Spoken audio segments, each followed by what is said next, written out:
জগন্নাথপুরে সামাজিক সংগঠন ফেয়ারফেইসের ৭ম বর্ষপূর্তি উদযাপিত। জগন্নাথপুরের জনপ্রিয় অনলাইন নিউজ পোর্টালে আপনাদের স্বাগতম। আপনারা দেখছেন প্রতিদিনের জগন্নাথপুর। বিস্তারিত দেখুন মোহাম্মদ সুজন মিয়ার ভিডিও চিত্রে।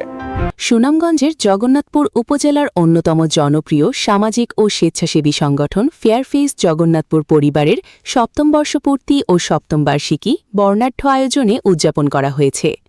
গৌরবময় ৭ম প্রতিষ্ঠাবার্ষিকী পেরিয়ে সংগঠনটি এবার ৮ম বর্ষে পদার্পণ করল। ১৮ জুন বৃহস্পতিবার সন্ধ্যা ৭টায় জগন্নাথপুর বাজারের মাহিমা রেস্তোরাঁয় এক জমকালো ও আনন্দঘন পরিবেশে এই অনুষ্ঠানের আয়োজন করা হয়। সংগঠনের সভাপতি সাইফুর রহমান মিনহাজের সভাপতিত্বে এবং সাধারণ সম্পাদক জুয়েল হোসেনের সঞ্চালনায় অনুষ্ঠানের সূচনায় পবিত্র কুরআনুল কারীম থেকে তেলাওয়াত করেন কার্যনির্বাহী সদস্য কারি সোহানুর রহমান। অনুষ্ঠানে স্বাগত বক্তব্য প্রদান করেন সংগঠনের সাংগঠনিক সম্পাদক মোহাম্মদ শাহিনুর রহমান। অনুষ্ঠানে প্রধান অতিথি হিসেবে উপস্থিত থেকে বক্তব্য রাখেন জগন্নাথপুর প্রেস ক্লাবের সভাপতি তাজউদ্দিন আহমেদ।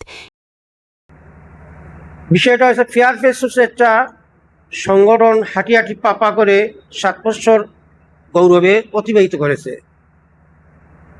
8 বছর পদার্পণে পড়েছে। তার লক্ষণগুলো আমরা যেটা দেখেছি বিগত দিনে, এবং এখানে ফেয়ারফেসের নেতৃবৃন্দ যে বক্তব্য দিয়েছেন, বিশ্লেষণ করলে ভালোর দিকটাই আসে। নামটাও যেমন ভালো, কাজটাও তেমন এইভাবে হচ্ছে। যৌবন যার, যুদ্ধে যাওয়ার সময় তার। এই তরুণ সমাজটাই পারে সমাজের সামাজিক অনাচার অবিচার সব পরিবর্তন করতে। আর এই জন্য লাগে মন মানসিকতা। হিংসা বিদ্বেষ দিয়ে হয় না। প্রতিযোগিতা থাকতে পারে, কিন্তু প্রতিহিংসা নয়। এই মনোভাব নিয়ে যদি এই উৎকর্ষ জীবন সমাজের সেবায় নিবেদিত করা হয়, তাহলে এই সমাজ পরিবর্তন হবে। এছাড়া বিশেষ অতিথি হিসেবে বক্তব্য রাখেন ও উপস্থিত ছিলেন জগন্নাথপুর প্রেস ক্লাবের সাধারণ সম্পাদক সানোয়ার হাসান সোনু। আসলে ফেয়ারফেস নামটি অত্যন্ত সুন্দর একটি নাম।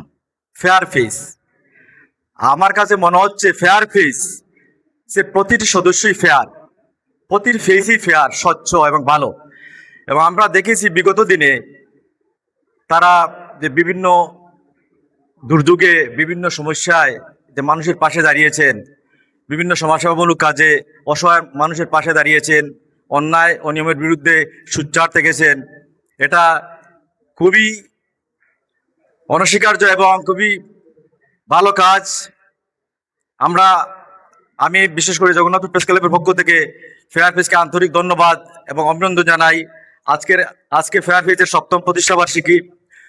আমরা ফেয়ারফেসের কাছে আশা করি যে সমস্ত অনিয়মের বিরুদ্ধে ফেয়ারফেস সোচ্চার থাকবে এবং মানুষের কল্যাণে, জগন্নাথপুরবাসীর কল্যাণে ফেয়ারফেসের অবদান অব্যাহত থাকবে।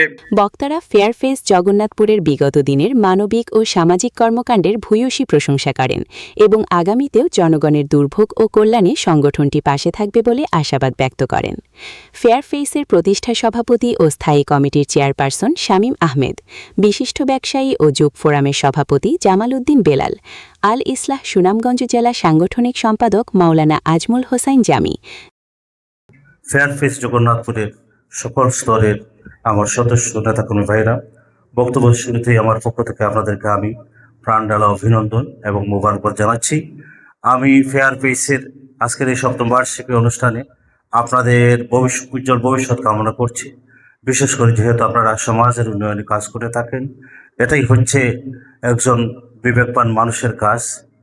আজকের যুবক যারা, আমি আমার সামনে যাদেরকে দেখছি, আমি মনে করি আপনারা সমাজের এই যুবকগুলা একদিন পরিপূর্ণ বয়সে আরও উন্নত হবেন, সমাজের জন্য কাজ করবেন। যৌবনকাল আপনার আমার জন্য সবচেয়ে বড় নিয়ামত। আমাদের যাদের বয়স হয়ে গেছে, আমরা চাইলে এখন আর পিছনে ফিরে আসার সুযোগ নাই। এখন আপনাদের বয়স যাদের 25 থেকে 30-এর মধ্যে রয়েছে, আমাদের অনেক কিছু করার সময় আছে, সুযোগ আছে। নবীজি বলেছেন, তোমার যৌবনকালকে নিয়ামত মনে করো, বার্ধক্য আসার আগে আগে। আমরা যেন এই যৌবনকালকে নিয়ামত মনে করে কাজে লাগাতে পারি। আমি হাদিস শরীফ থেকে আপনাদের সামনে বলেছি, রাসূলুল্লাহ বলেছেন, তোমরা জমিনে যারা থাকে তাদের প্রতি দয়া করো, আসমানের মালিক আল্লাহ তোমাদেরকে সাহায্য করবেন। আমি দেখছি ফেয়ারফেস জগন্নাথপুর সহ আরও বিভিন্ন সামাজিক সংগঠনের ভাইরা যেভাবে সমাজের উন্নয়নে কাজ করছেন, দারিদ্রতা বিমোচনে কাজ করছেন, শিক্ষার উন্নয়নে কাজ করছেন, সুচিকিৎসার জন্য যারা কাজ করছেন, আমি দেখতেছি আপনারা যেখানে কাজ করছেন, কাজ শুরু করলেই সহযোগিতার অভাব হয় জগন্নাথপুর না। ক্রীড়া সংস্থার সাবেক সাধারণ সম্পাদক আকমল হোসাইন ভূঁইয়া, শিক্ষক রুহুল আমিন, ঘোষগাঁও জাগ্রত যুব সংঘের রমজান আলী, রানীগঞ্জ উন্নয়ন সংস্থার সভাপতি কাশিম আলী, বনগাঁও ১৬ ঘর ছাত্র পরিষদের সভাপতি নবীর হোসাইন, জগন্নাথপুর রক্তদান সংস্থার প্রতিষ্ঠাতা শাহজাহান সিদ্দিকী, ফেয়ার ফেস জগন্নাথপুরের যুগ্ম সাধারণ সম্পাদক আলী আকবর, কার্যনির্বাহী সদস্য ইমরান আহমেদ জিলানি, সেফ পিপলস যুব ও সমাজ কল্যাণ সংস্থার প্রতিনিধি নাহিদ সৈয়দ, খাসিলা পশ্চিমপাড়া ইসলামী সমাজ কল্যাণ সংস্থার ধর্ম বিষয়ক সম্পাদক এমদাদুল হক মিলন। অনুষ্ঠানে সংগঠনের প্রবাসী সদস্য সুলেমান হোসাইন সৈকত ও রেদওয়ান আহমেদকে সমাজসেবায় বিশেষ অবদানের জন্য সম্মাননা স্মারক প্রদান করা হয়। পাশাপাশি মানব কল্যাণ ও সমাজসেবায় অনন্য সাধারণ ভূমিকার স্বীকৃতিস্বরূপ এলাকার বিভিন্ন সামাজিক সংগঠনকেও সম্মাননা স্মারক প্রদান করা হয়। আলোচনা সভা ও সম্মাননা স্মারক প্রদানের পর সংগঠনের দায়িত্বশীল ও অতিথিবৃন্দ একসাথে আনন্দঘন পরিবেশে প্রতিষ্ঠাবার্ষিকীর কেক কাটেন এবং পরস্পরের সঙ্গে আনন্দ ভাগাভাগি করেন। সবশেষে হযরত মাওলানা আজমল হোসাইন জামির পরিচালনায় দেশ, জাতি ও সংগঠনের সমৃদ্ধি কামনা করে বিশেষ মোনাজাতের মাধ্যমে অনুষ্ঠানের সফল সমাপ্তি ঘটে।